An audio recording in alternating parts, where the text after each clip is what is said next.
How to name devices.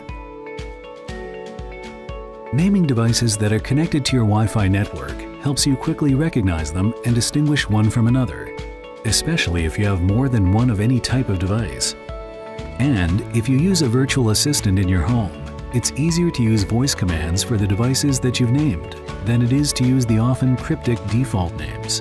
To name the devices on your network, open D-Link Defend. Tap on Devices near the bottom of your screen. Here you'll find the devices connected to your router. Devices that are currently online have a green dot on the left of the screen, while those that are offline show a gray dot.